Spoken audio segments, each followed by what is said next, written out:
Masih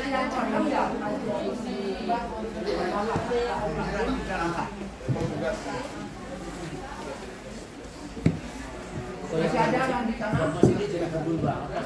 Gimana Pak? Bapak sini jadi kebun. Baik, cocok lah. Kuliah BKM baru mana? Kuliah BKM. Ah, sudah ini. Di kosong ini. Siapa ini? Mana datang? Belum datang.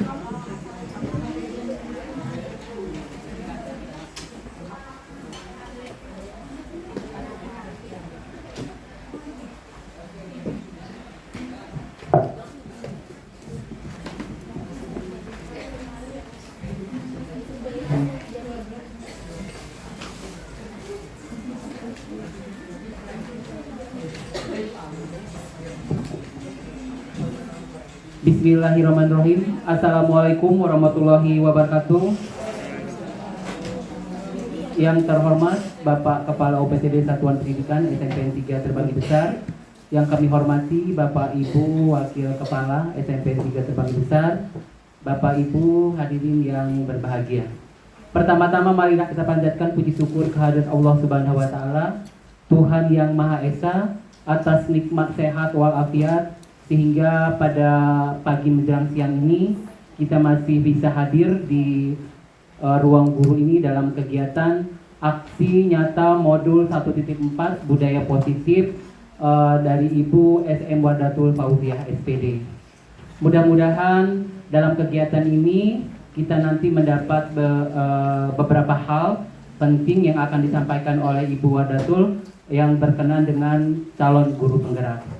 Oleh sebab itu, dimohon kiranya untuk Bapak Kepala SMP Negeri 3 Terbagi Besar, Bapak Siswandi SPDMM untuk membuka acara ini. Kepada beliau kami persilahkan.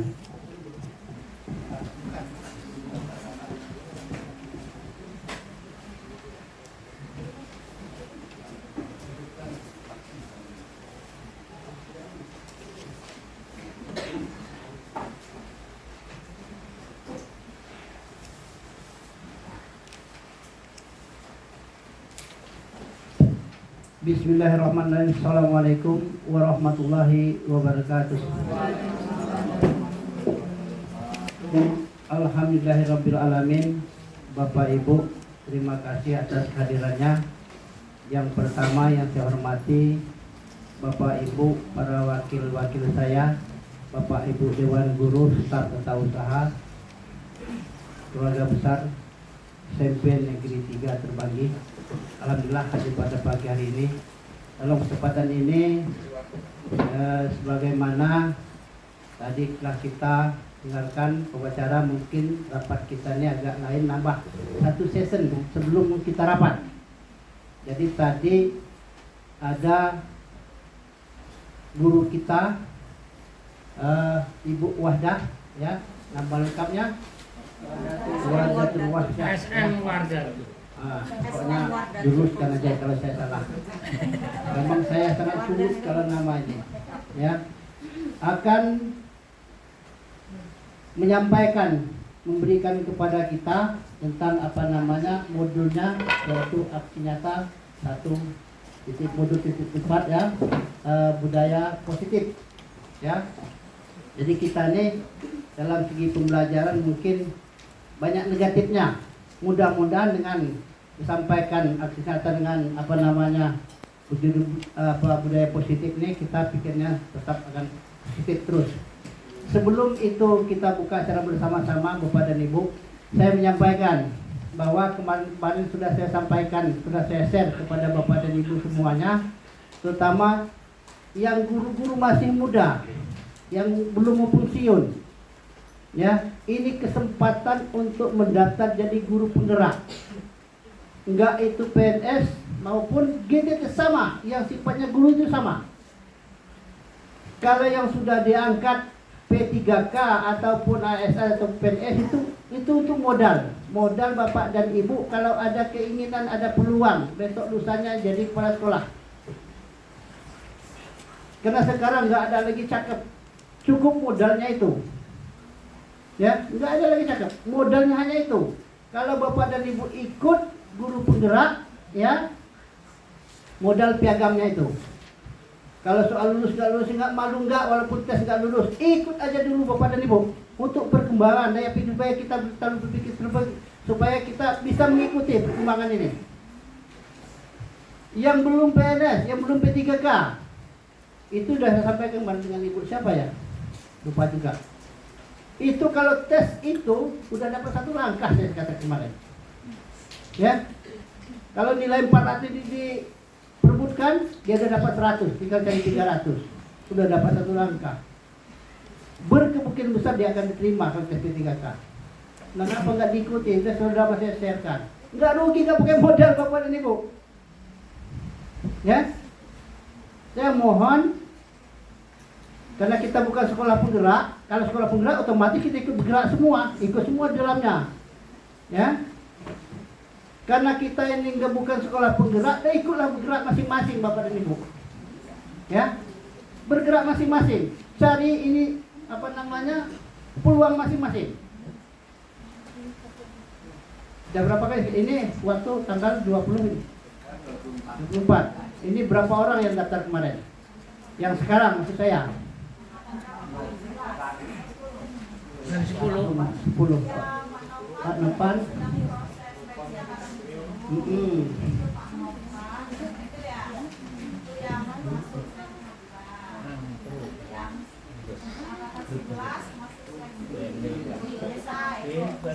Oh ini Bible. Yang lain? Yang lain?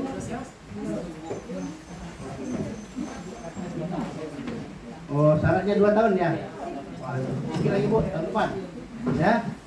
Yang sudah cukup syaratnya ngapa nggak daftar Bapak dan Ibu? Hah? Supaya kita bisa mengikuti perkembangan. Ya. Harapan saya Bapak dan Ibu ya ikut. Masih ada waktu 2 hari lagi. Tanggal 27 tutup. Daftar aja. Ya. Nggak pakai biaya. Soal mudah, pokoknya jalannya contohnya Ibu Wada sudah selesai Pak. Ya. Pak Dani.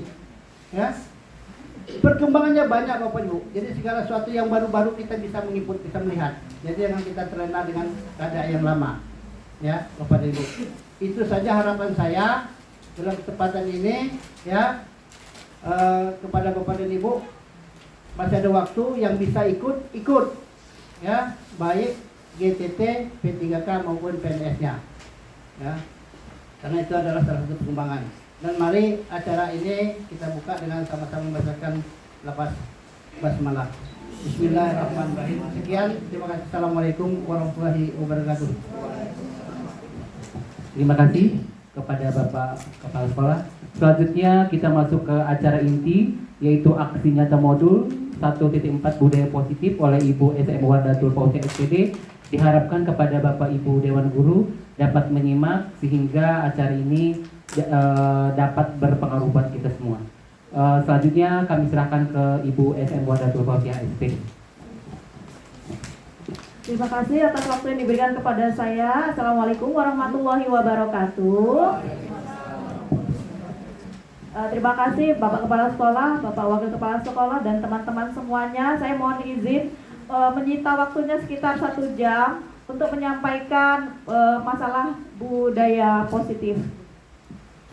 Izin ya Pak Sis, membelakangi.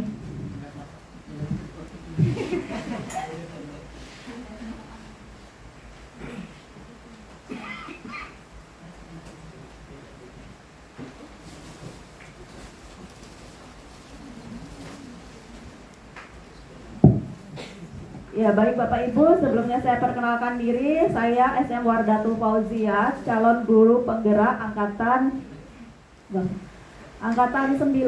Saat ini saya sedang berada dalam modul 1.4 budaya positif. Untuk aksi nyatanya seperti ini. Hanya sekedar informasi, di pendidikan guru penggerak itu kurang lebih ada 6 bulan waktunya, ditempuh dalam waktu 6 bulan. Kemudian modul yang harus diselesaikan itu ada 10 modul yang spesifikasinya modul 1 itu ada 4 modul, modul 2 ada 3, modul 3 ada 3, jadi jumlahnya 10. Nah, saya masih berada di modul 1.4. Artinya saya masih harus menyelesaikan 6 modul lagi. Ya, setiap modul itu ada aksi nyatanya dan itu berbeda-beda bentuk aksi nyatanya. Untuk modul budaya positif ini seperti ini. Sama seperti ketika Pak Dani yang sudah mendahului senior saya. Mohon maaf. Yang sudah sukses duluan di program guru penggerak, pendidikan guru penggerak.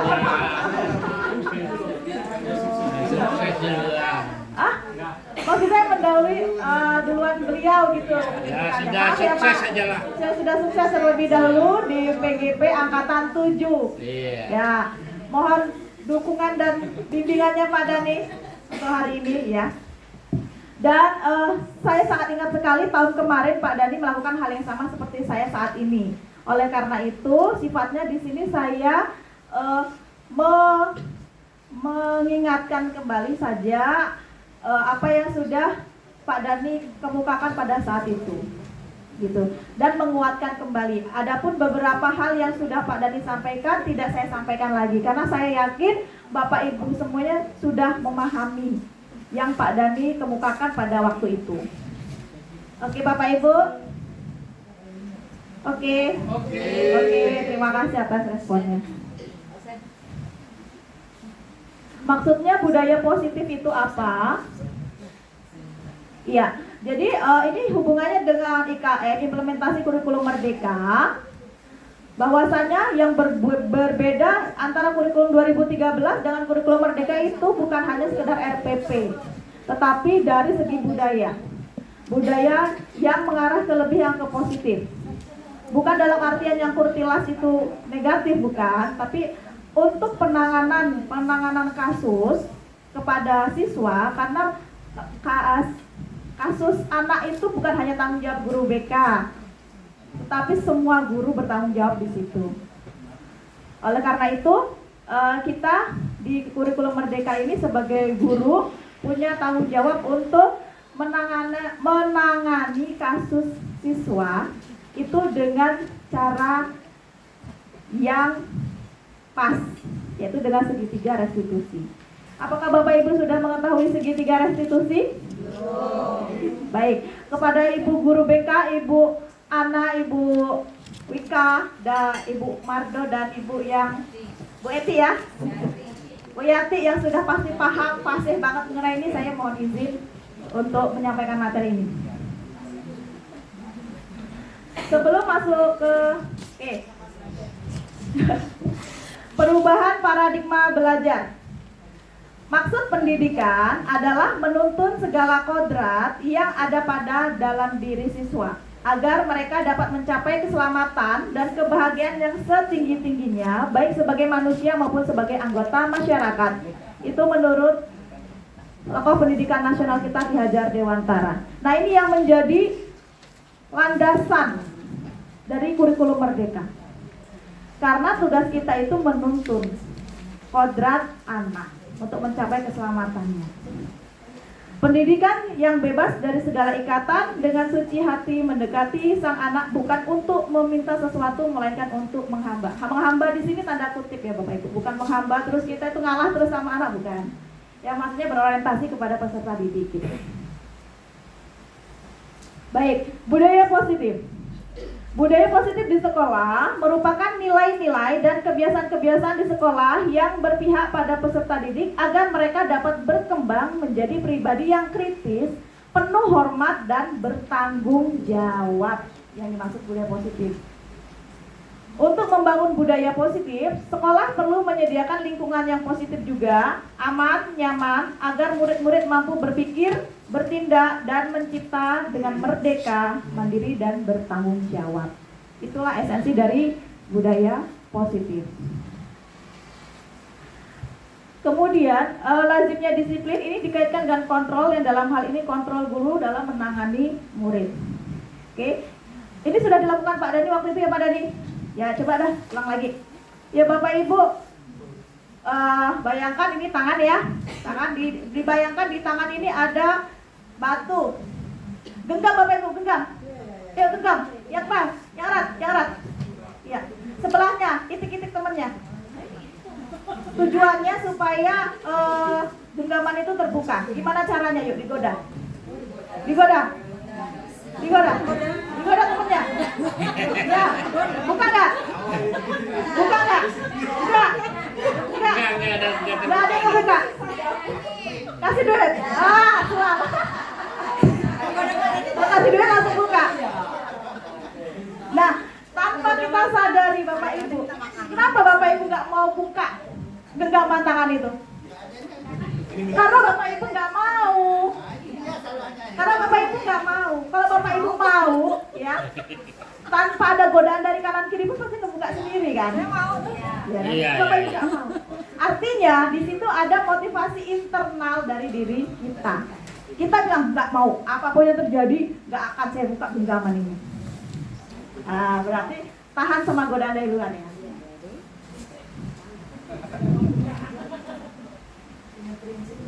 Punya prinsip. Nah, jadi ini hubungannya tadi dengan teorinya Glasser, teori ilusi ya Bapak Ibu. Terhadap kontrol. Ya tadi gini ya, kita nggak mau ngebuka genggaman itu karena kita kontrol diri kita sendiri. Kontrol itu berada dari dalam diri kita atau motivasi internal.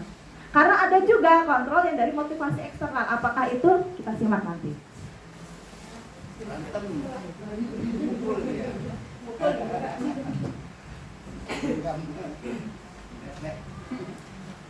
Oke, dari teori ilusinya Glasser ada miskonsepsi tentang makna kontrol. Miskonsepsi ini maksudnya kesalahpahaman ya. Kontrol selama ini diasumsikan bahwa guru itu bisa mengontrol murid. Kemudian bahwa semua penguatan positif, efektif dan bermanfaat ilusi bahwa kritik dapat membuat orang merasa bersalah dan dapat menguatkan karakter. Ini yang selama ini kita salah paham. Kemudian orang dewasa itu memiliki hak untuk memaksa. Ini yang kita selama ini salah paham. Bahwasanya yang mampu mengontrol murid itu bukan kita, bukan guru, tapi ya diri mereka sendiri.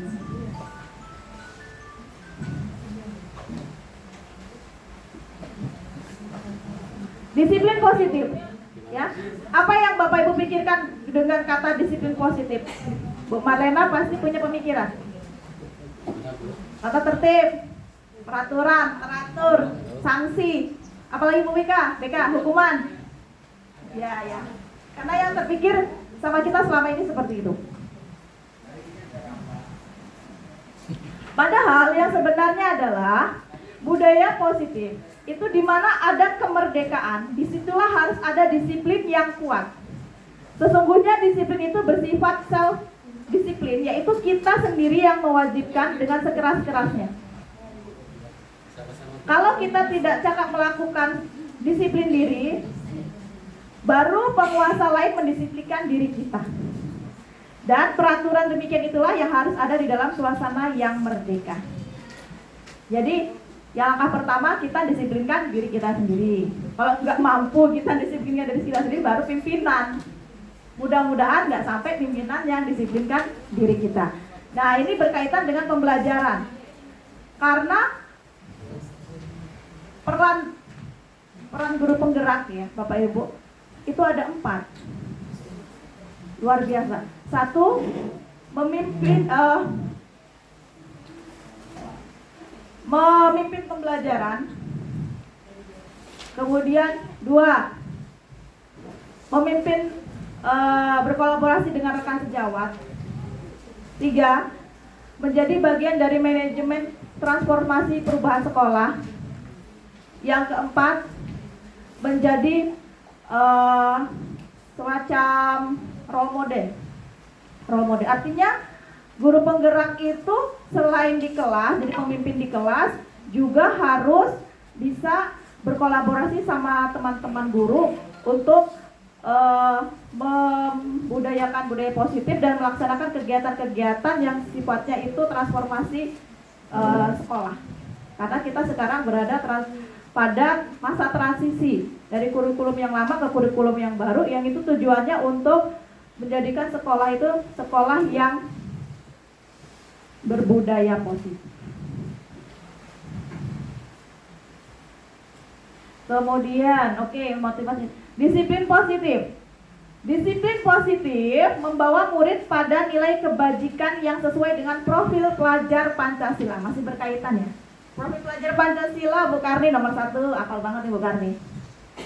Profil pelajar Pancasila 1. Ya, dimensi. Elemennya. Iman, berkepindahan global, gotong royong, mandiri, kreatif, berkalajuti. Ada 6 ya Ibu. Ya. Ya inilah nilai-nilai kebajikan yang harus ada dalam diri siswa dan kita sebagai yang menuntun mereka. Kemudian masuk ke teori motivasi perilaku manusia. Menurut Gosen, itu ada 3 motivasi perilaku manusia. 1, untuk menghindari ketidaknyamanan atau hukuman. Jadi supaya nggak dihukum murid supaya nggak dihukum guru, ngerjain tugas PR. Yang kedua, untuk mendapatkan imbalan atau penghargaan dari orang lain supaya dapat nilai gede, ngerjain tugas Bu Malena misalnya. Misalnya itu motivasi dia. Atau pengen dapat reward, nanti dikasih buku, dikasih hadiah sama gurunya. Yang ketiga, motivasinya untuk menjadi orang yang mereka inginkan dan menghargai diri sendiri dengan nilai-nilai yang mereka percaya. Nah, yang nomor 1 dan nomor 2, menurut Ibu teori ini motivasinya ekstrinsik atau intrinsik? Yang nomor 1 dulu. Untuk menghindari ketidaknyamanan atau hukuman, motivasi dari diri siswa.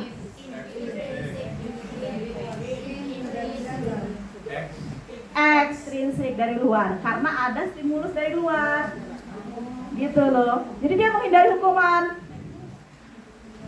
Amit ya, kita sebut misalnya si A, kamu kalau nggak ngerjakan PR saya, kamu berdiri di luar deh.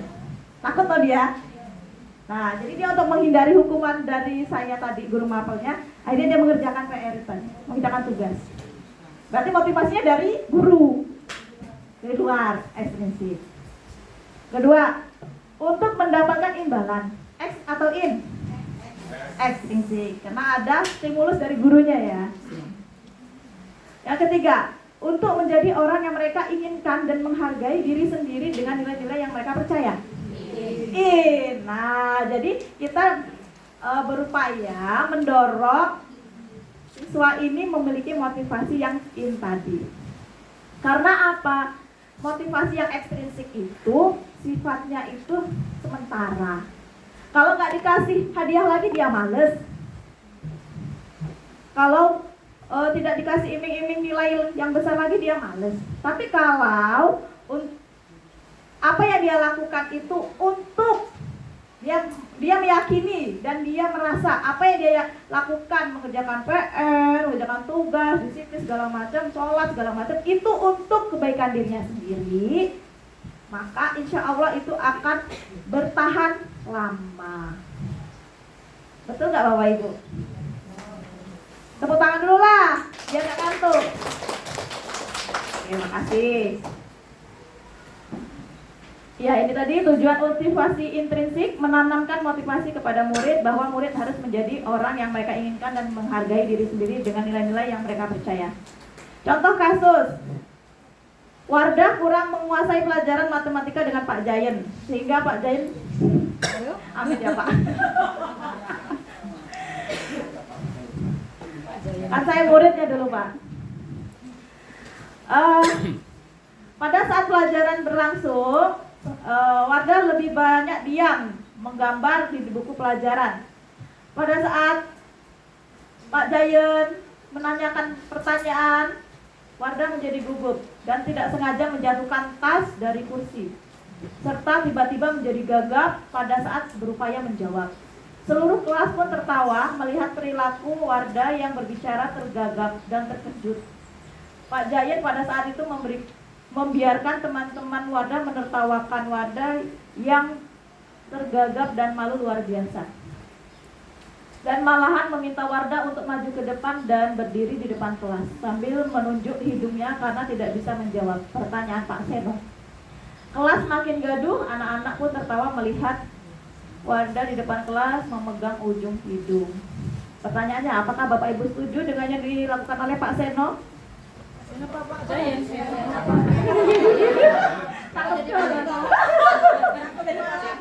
Atau galak?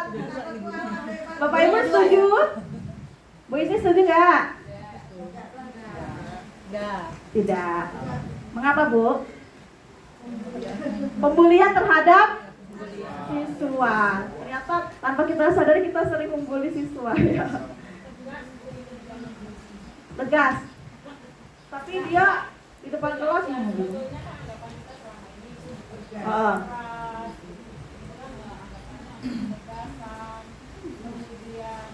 Sebagai efek jerah.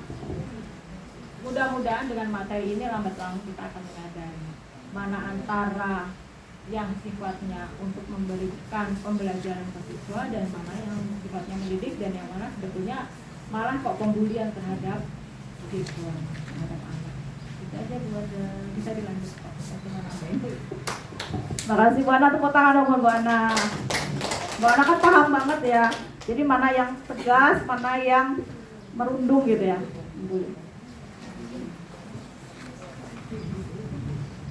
Menurut Bu Ana, tindakan Pak Seno terhadap Wardah tadi itu sebuah hukuman atau konsekuensi?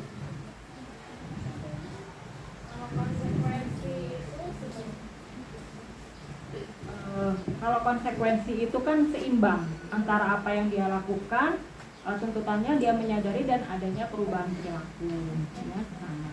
Tapi kalau yang satunya tadi hukuman, hukuman itu kadang-kadang kita berpikirnya untuk efek jerah, tapi kembali lagi justru anak satu merasa dipermalukan, kemudian harga diri anak jatuh di depan kawan-kawannya, itu sebetulnya juga nggak boleh. Itu secara psikologis kalau bisa, tapi jauh kalau kita bicara psikologis, kita bicara itu aja dulu bahwa di anak jangan ada sesuatu yang membekas artinya membekas seperti semacam dendam atau itu tadi kita pernah dipermalukan di kelas, pulangnya dia bukan tambah semangat jadi murung, malu gitu, terbebani sampai besok mau sekolah lagi malah jadi berat, sama malu banget gitu lah. Itu yang ringan-ringan gitu. Luar biasa Bu Ana, mantap, terima kasih Bu Ana. Siap ini Bu, next generasi. Umurnya, oh nggak apa-apa Bu, yang di atas 50 tahun bisa mendaftar pengajar praktik. Ya, yang di atas 50 masih bisa daftar pengajar praktik, bukan CGP. Ya, jadi yang dilakukan Pak Seno itu tadi adalah sebuah hukuman ya, bukan konsekuensi. Karena hukuman dan konsekuensi itu berbeda. Hukuman adalah suatu bentuk prosedur atau tindakan yang diberikan kepada individu atau kelompok atas kesalahan, pelanggaran, atau kejahatan yang telah dilakukan dalam bentuk reinforcement negatif atau penderitaan. Sementara konsekuensi itu sudah terencana atau sudah disepakati, sudah dibahas dan disetujui oleh murid dan guru secara bersama-sama. Umumnya bentuk-bentuk konsekuensi dibuat oleh pihak guru atau pihak sekolah dan murid sudah mengetahui sebelumnya konsekuensi yang akan diterima bila ada pelanggaran. Jadi sudah kita sepakati, kok kamu melanggar, dia paham sendiri nantinya. Oke.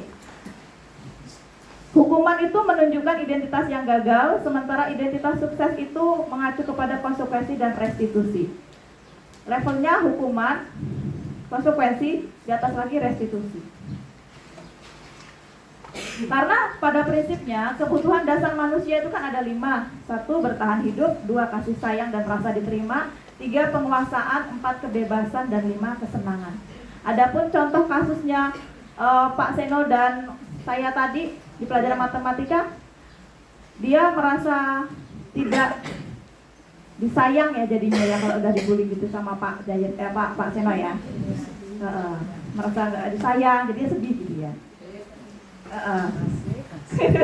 Gak lupa bercanda Pak Seno. Kemudian posisi kontrol, ada 5 posisi kontrol guru. 1 penghukum, 2 pembuat merasa bersalah, 3 teman, 4 pemantau, dan 5 manajer. Di antara 5 ini, mana yang paling ideal? Kalau Pak Dhani pasti sudah tahu. Manajer. Kalau penghukum, itu kalimatnya begini pasti. Patuhi aturan saya. Kalau tidak, awas ya. Awas ya. Sementara pembuat merasa bersalah. Ibu sangat kecewa sekali dengan kamu. Berapa kali saya harus memberitahu kamu ya. Gimana coba kalau orang tua kamu tahu, kan kasihan.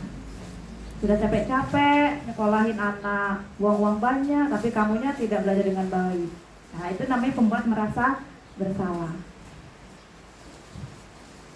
Ada juga yang berposisi sebagai teman. Ayo bantuin nak, demi bapak ya, kamu harus mengerjakan tugas ini demi kita semua.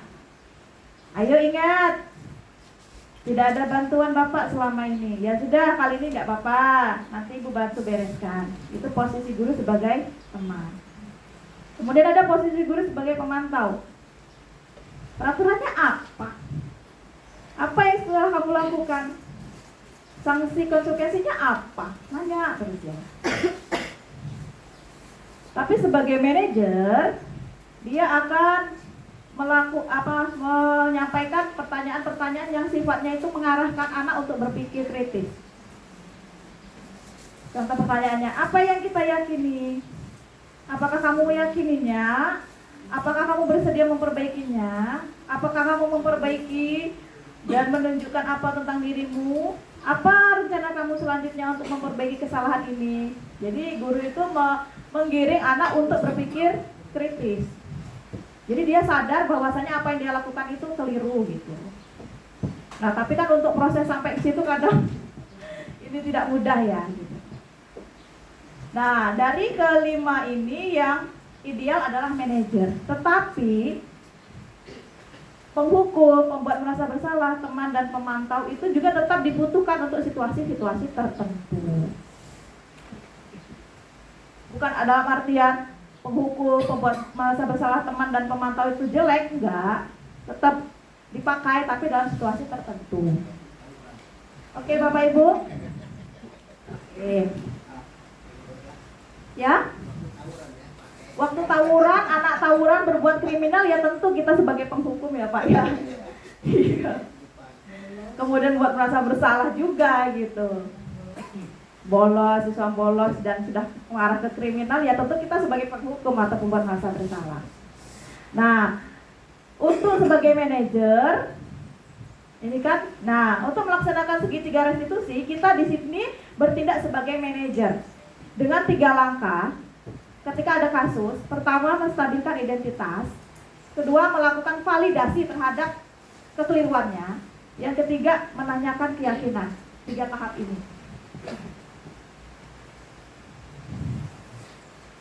Kemudian ini konteksnya Bapak Ibu ya. Konteksnya melakukan segitiga restitusi itu untuk peserta didik yang melakukan kesalahan itu belum sering-sering gitu, masih sekali melakukan kesalahan, ya bisa pakai segitiga restitusi. Tapi kalau sudah 3-4 kali melakukan hal yang sama, sepertinya posisinya jangan posisi manajer tapi posisi yang lain gitu. Ini konteksnya. Kesalahannya masih kesalahan yang pertama atau kedua dan bukan kriminal gitu levelnya. Oke, untuk melaksanakan segitiga restitusi ini, langkah pertamanya yaitu membuat keyakinan kelas dulu. Saya sudah mencoba, bukan dalam artian kelas saya yang paling bagus enggak, tapi saya mencoba mempraktikkan. Pertama, saya membuat keyakinan kelas 9D karena saya wali kelas di situ. Tahapnya diskusi dulu, kemudian membentuk keyakinan kelas. Diskusi ini dari dasar peraturan sekolah, kemudian siswa itu merumuskan, masing-masing siswa punya pendapat, kira-kira peraturan sekolah mana yang harus kita taati. saya kumpulkan, kemudian saya rangkum. Oke, ini tahap yang ini, yang kuning-kuning ini menempelkan sticky note ini adalah pendapat-pendapat mereka. Kemudian saya kumpulkan dan saya rangkum menjadi keyakinan kelas yang 5 ini. 1. Keyakinan kelas 9D, kami menjaga ketertiban kelas dan mematuhi tata tertib sekolah dengan penuh tanggung jawab. 2. Kami menjalankan perintah agama atas dasar iman dan takwa kepada Tuhan Yang Maha Esa. 3. Kami aktif mengikuti pembelajaran dengan semangat dan percaya diri. 4. Kami bergotong royong menjaga kebersihan dan kerapian kelas. 5. Kami menerapkan 5S, senyum, sapa, salam, sopan santun kepada guru, teman, dan orang tua. Dicap bersama. Ini capnya. Yang cap tangan itu berarti sudah disepakati bersama antara siswa dan guru. Ini bentuk keyakinan kelas 9D. Kemudian saya mencoba menerapkan. Ada kasus nih, saya sama siswa bukannya acting ya, tapi apa ya, bermain peran gitu ya. Menangani kasus dengan segitiga restitusi dengan catatan sudah membentuk keyakinan kelas. Izinnya Bapak Ibu mohon. Ya.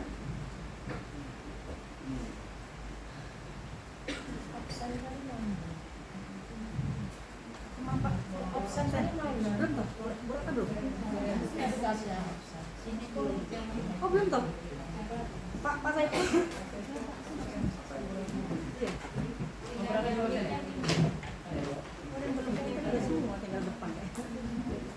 Bersama.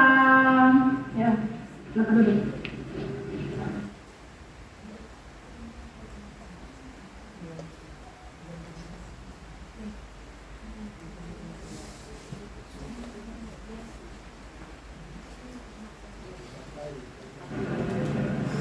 Assalamualaikum Bu.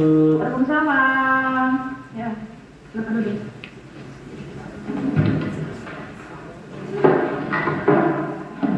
Tio, Rika, Tio Alfa. Apa kabar hari ini Tio? Alhamdulillah baik Bu. Alhamdulillah. Tio tahu alasan mengapa Tio Bu ada panggil di ruang BK ini? Tahu Bu. Kenapa? Karena ikut membolos Bu. Bolos. Ya. Tadi jam ke-34 pelajaran luar saya. Ya Bu. 2 jam loh saya tunggu Pio di kelas. Tapi Pio tidak hadir. 2 jam. Nah, Ibu project tuh ya di pelajaran sebelumnya IPS. Kan udah Pak Suntari. Kata teman-teman Pio ada. Ketika pelajaran keluarga tidak ada, menghilang. Ayo kemana Pio? Iya Bu, tadi saya memang tidak ikut pelajaran Ibu. Dan bukan saya doang tadi Bu yang ikut membolos. Ada beberapa teman kelas lain juga yang ikut bolos Bu. Banyak. Banyak Bu. Siapa saja? Saya, Karisa sama Ines Bu. Siapa lagi? Ada beberapa teman kelas lain juga Bu, banyak. Ramai. Ramai. Iya Bu. Oh begitu. Kalian bolos kemana? Tadi kami pergi ke kantin Bu untuk makan. Setelah itu kami ke belakang perpustakaan Bu. Kantin, makan, 2 jam ya, santai gitu ya. Baik, kamu merasa ada yang keliru tidak Kak, dengan perlakuan kamu, dengan perilaku kamu hari ini? Ada.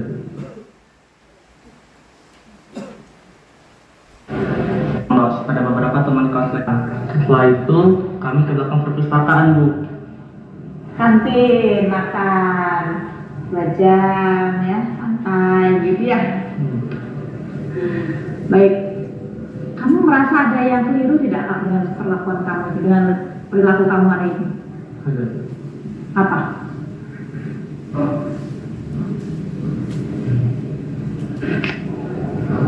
Nggak usah nangis, nggak usah nangis, nggak usah nangis. Nah, baik, Ibu di sini bukannya mau mencari siapa yang salah, siapa yang benar, siapa yang duluan, siapa yang ikut-ikutan. Kata kamu kan kamu ikut-ikutan teman. Ada banyak tadi yang bolos, kamu ikut-ikutan, gitu ya. Saya tidak mau mencari tahu, tidak menyalahkan, gitu ya. karena setiap orang pasti berbuat kesalahan ya gitu. Kamu tadi yang bilang ada yang keliru pada dirimu hari ini, betul? Oke. Kalau semua orang pernah berbuat salah dan Bu Wardah yakin bahwasanya orang yang baik itu orang yang mengakui kesalahannya dan bisa memperbaiki kesalahan tersebut. Kalau Bu Wardah boleh tahu alasan sesungguhnya mengapa Pio membolos di jam pelajaran Bu Wardah apa ya? Saya ikut bolos dengan teman kelas lain agar tidak kompak, Bu. Soalnya saya juga takut tidak ditemani oleh teman-teman kelas lain. Lagian juga saya belum menyelesaikan tugas mata pelajaran bahasa Indonesia untuk mengarang puisi, Bu. Jadi saya memilih untuk bolos saja. Oh, jadi kamu menghindari pelajaran bahasa Indonesia karena kamu belum mengerjakan tugas mengarang puisi dari Bu Wardah, begitu? Iya, Bu. Ya Allah, Nak. Meskipun kamu belum menyelesaikan tugas bahasa Indonesia, seharusnya kamu kan tidak membolos.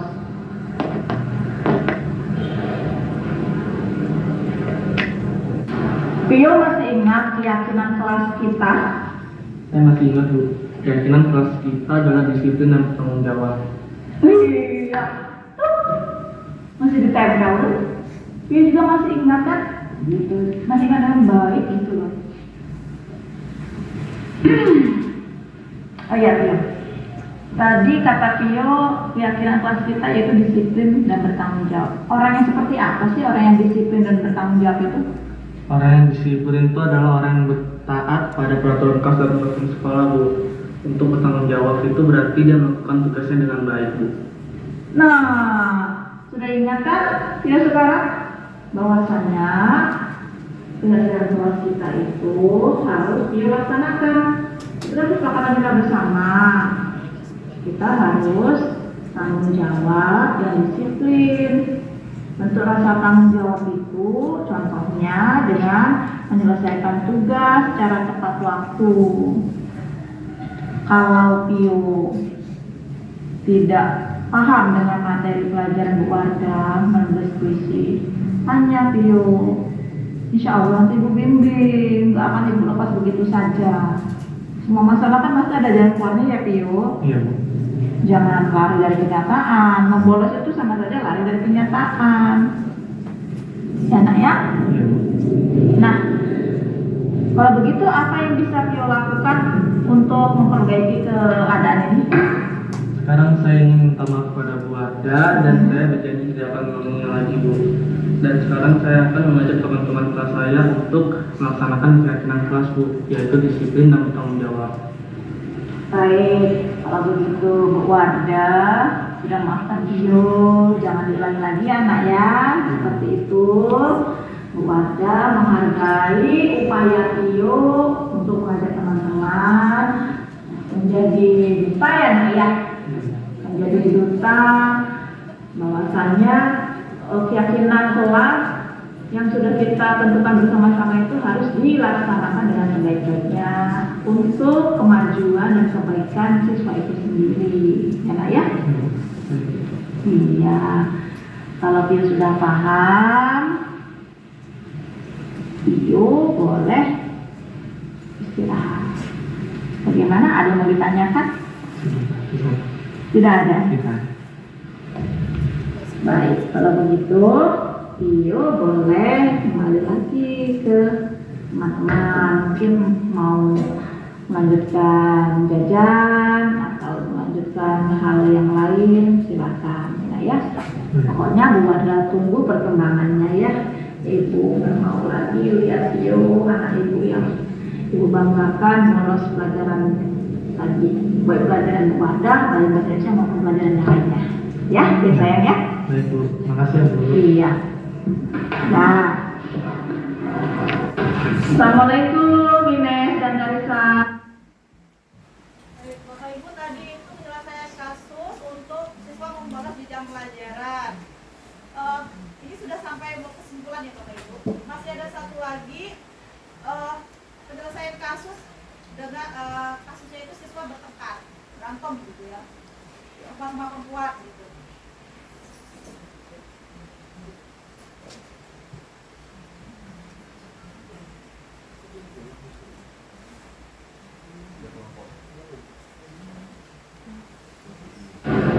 praduga tuh. Iya. Sekarang Kita kalau lagi buat nah. Assalamualaikum Ines dan Karisa. Waalaikumsalam Bu. Ines dan Karisa anak ibu Bu Wardani selaku wali kelas 9A tadi mendapatkan laporan dari guru piket ada keributan yang begitu dahsyat di kelas 9A. Coba siapa yang mau cerita? Saya kesal dengan Karisa. Saya nggak terima dia berkata kasar kepada saya. Oh, apakah benar begitu Karisa? Coba Bu Wardah mau tahu cerita versi Karisa bagaimana? Gini Bu, saya sama Ines itu kan piketnya hari Senin. Tapi Inesnya tadi tuh nggak mau piket, dia datangnya kesiangan. Terus tadi kan Bu Mika keliling, dia melihatnya sampah berserakan. Jadi kita semua jadinya dimarahin cuma gara-gara Ines nggak piket. Jadi saya kesel Bu sama Ines. Masa dia nggak mau piket cuma gara-gara kesiangan? Oh, jadi gara-gara Ines tidak mau piket, sampah masih berserakan, teman-teman lain semuanya dimarah oleh Bu Mika yang piket hari Senin. Iya Bu. Betul begitu, Ines? Ya sudah, ya. Di sini Bu Wardah bukannya mau mencari-cari kesalahan, siapa yang benar siapa yang salah, bukan. Bu Wardah tidak mau jadi hakim, ya, yang menjustifikasi, begitu ya. Karena Bu Wardah harus paham bahwa semua orang pasti pernah berbuat salah. Dan yang terbaik adalah orang yang mau memperbaiki kesalahan tersebut. Kalau Bu Wardah boleh tahu, apa sih alasan Ines kok bisa sampai tidak piket? Saya semalam begadang Bu, saya tidak bisa tidur. Saya tidur jam 12 malam. Tidur jam 12 malam? Kamu melakukan apa? Saya insomnia Bu, saya sulit tidur. Jadi saya main game, tapi saya kelepasan sampai jam 12. Makanya saya bangun jam 6. Hah? Kamu itu pernah pagi? Iya Bu. Berarti Ines tidak subuh? Tidak.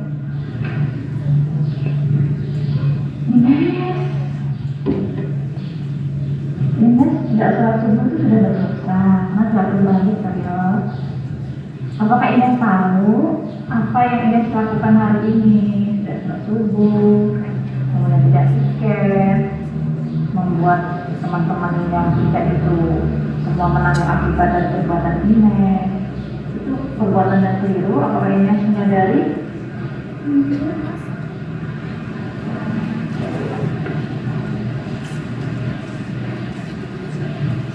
Ines, masih ingat keyakinan kelas kita? Masih Bu, keyakinan kelas kita adalah bekerja sama dalam tim. Ines tahu. Ines masih ingat karena keyakinan kelas itu kan kita rumuskan bersama, kita sepakati bersama, kita tanda tangani ya, tanda tangan dan jempol ya, masih itu ada bersama gitu kan ya. Tapi kan itu suatu hal yang harus kita taati bersama-sama. Tadi menurut Ines keyakinan kelas kita salah satunya mampu bekerja sama dalam tim. Orangnya seperti apa sih yang orang yang mampu bekerja sama dalam tim itu? Orang yang mampu bekerja sama atau bergotong royong untuk melaksanakan tugas dengan bertanggung jawab. Iya betul. Nah, Ines sekarang sudah ingat ya tentang keyakinan kelas kita. Kira-kira apa yang bisa Ines lakukan? Saya akan melaksanakan keyakinan kelas Bu. Nah, langkah konkretnya apa? Saya ingin meminta maaf pada Bu Wardah, Karisa, dan teman-teman lainnya karena saya tidak melaksanakan piket di hari Senin sehingga membuat teman-teman kelas mengalami kerugian, dimarah guru, dan saya berjanji tidak akan tidur larut malam dan saya tidak akan bangun kesiangan lagi. Saya akan melaksanakan sholat subuh tepat waktu. Saya menyesali semuanya. Gitu. Baik, alhamdulillah kalau Ines sudah sadar ya nak ya. Bu Wardah selaku guru, selaku wali kelas juga sudah memaafkan Ines. Mudah-mudahan Ines tidak mengulangi kesalahan tersebut. Baik Bu, terima kasih. Ya, sekarang kita tanya dulu ke Karisa. Karisa sudah memaafkan Ines belum? Sudah Bu. Saya juga ingin meminta maaf kepada Ines karena sudah berkata kasar tadi. Iya, saya juga sudah memaafkan, saya juga yang salah. Udah baikkan ya. Ines, kedepannya kewajiban piket harus tetap dilaksanakan ya nak ya. Jangan begadang lagi, jangan sampai kesiangan lagi. Soal subuh loh ya nak ya. Satu tim terus kompak ya untuk membersihkan kelas. Kamu piket tadi? Ya. Sudah berdamai nih ya? Alhamdulillah. Coba tanda sudah berdamai, salaman dan pelukan dulu. Sudah genap ya. Alhamdulillah, begitu. Terima kasih kalian sudah mau berdamai dan Ines, Pak Mudarita sudah mau menyadari kesalahan masing-masing. Baik, kalau begitu kalian bisa kembali ke kelas. Pelajaran apa sekarang ini? Bahasa Indonesia. Sama buatan. Baik. Kalau itu boleh kembali ke kelas. Nanti ibu akan masuk kalau sudah bel ya. Ya. Assalamualaikum semuanya.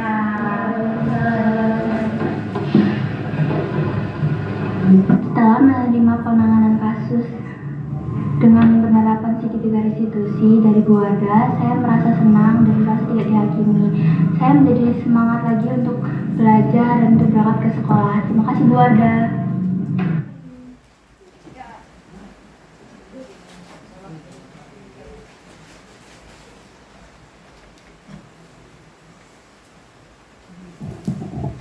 Ya Bapak Ibu, itu tadi contoh penanganan kasus dengan menggunakan segitiga restitusi yang sudah saya aplikasikan di dalam kelas. Mudah-mudahan belum sempurna sih, belum sempurna banget. Mudah-mudahan bisa menjadi referensi lah ya begitu. Tapi saya yakin Bapak Ibu semua sesungguhnya sudah melakukan hal tersebut baik di dalam kelas sebagai guru mapel maupun wali kelas, tetapi tidak tahu yang dilakukan itu adalah ternyata segitiga restitusi gitu. Melakukan tindakan-tindakan penanganan dengan menggunakan segitiga restitusi. Yang pertama apa? Segitiga restitusi satu. Apa tadi?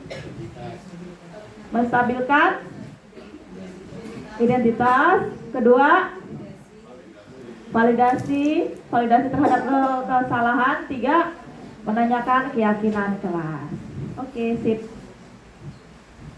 Baik, kesimpulannya adalah penanganan kasus yang dilakukan guru dengan menggunakan pendekatan segitiga restitusi diharapkan guru dapat memposisikan dirinya sebagai manajer dengan mengajukan pertanyaan-pertanyaan yang bermakna yang membuat murid menjadi lebih mandiri, percaya diri, dan bertanggung jawab. Nilai kebajikan dapat tumbuh dan berkembang menjadi kebiasaan positif serta membentuk karakter positif dan membentuk karakter positif murid pada akhirnya bisa mewujudkan budaya positif.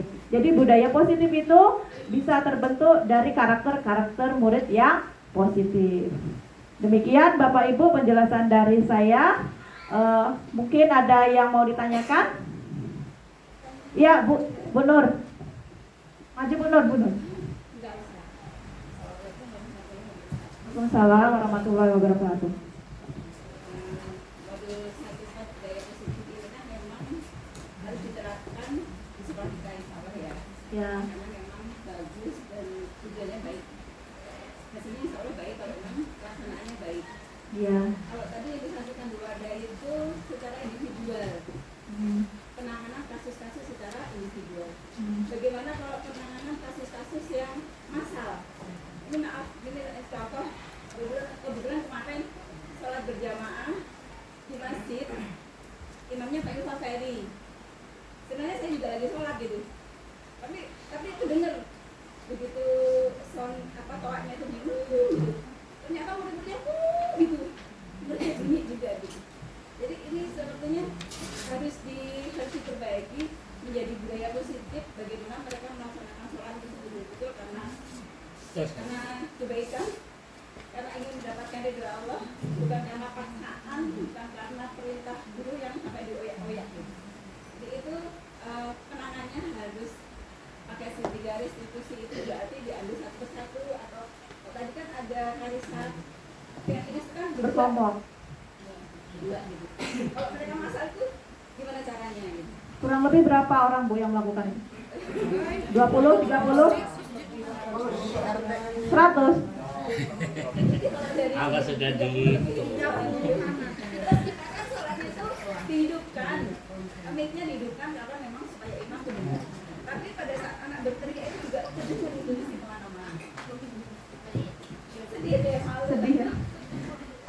Mungkin solusi juga dari bawahnya ya. Iya, terima kasih Bu Nur atas pertanyaannya. Yang kekhawatiran Bu Nur dan kegelisahan Bu Nur terhadap kondisi murid-murid kita ketika jam sholat gitu ya Bu Nur ya.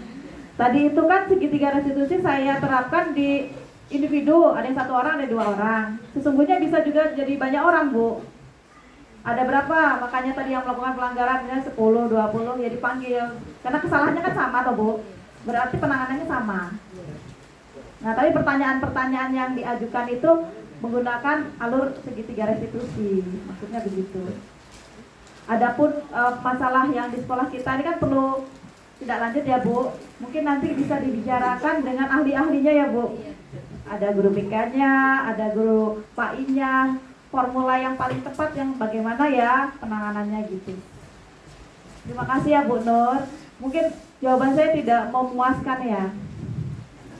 Artinya sana solusinya bersama iya, ada guru mapel PAI-nya, guru BK-nya dan saran-saran dari guru lainnya juga perlu duduk bareng gitu Bu terhadap itu. Dan tidak bisa diselesaikan di forum ini Bu karena saya keterbatasan waktu juga. Ini tadi sudah iya. Karena mau lanjut rapat Bu. Iya. Terima kasih ya Bu Nur. Oh, terima kasih. Terima kasih atas respon dari teman-teman semuanya terhadap aksi nyata saya sosialisasi budaya positif di SMP 3 Terbanggi Besar. Mudah-mudahan kita semuanya bisa menerapkan karakter positif pada maksudnya menerapkan karakter positif pada diri kita sendiri sebagai guru, kemudian menuntun murid kita membentuk karakter positif pada dirinya sehingga terjadilah budaya positif di SMP Negeri 3 Terbanggi Besar ini. Amin ya robbal alamin. Beri aplaus. Terima kasih Pak Sundari. Assalamualaikum warahmatullahi wabarakatuh. Saya kembalikan kepada Pak Saiful. Itu tadi Bapak Ibu Guru sudah kita saksikan aksi nyata modul 1.4 dari Ibu Wardatul Fauziah. Kita tunggu kembali ke depan untuk yang lain Bapak Ibu untuk mengikuti aksi nyata, jadi nambah guru penggerak di sekolah kita. Mudah-mudahan apa yang Bu Wardah sampaikan pada siang hari ini menambah wawasan kita, terutama untuk CGP-CGP yang akan datang, lebih mempersiapkan diri untuk lebih baik lagi ke depannya. Itu saja untuk kegiatan aksi nyatanya.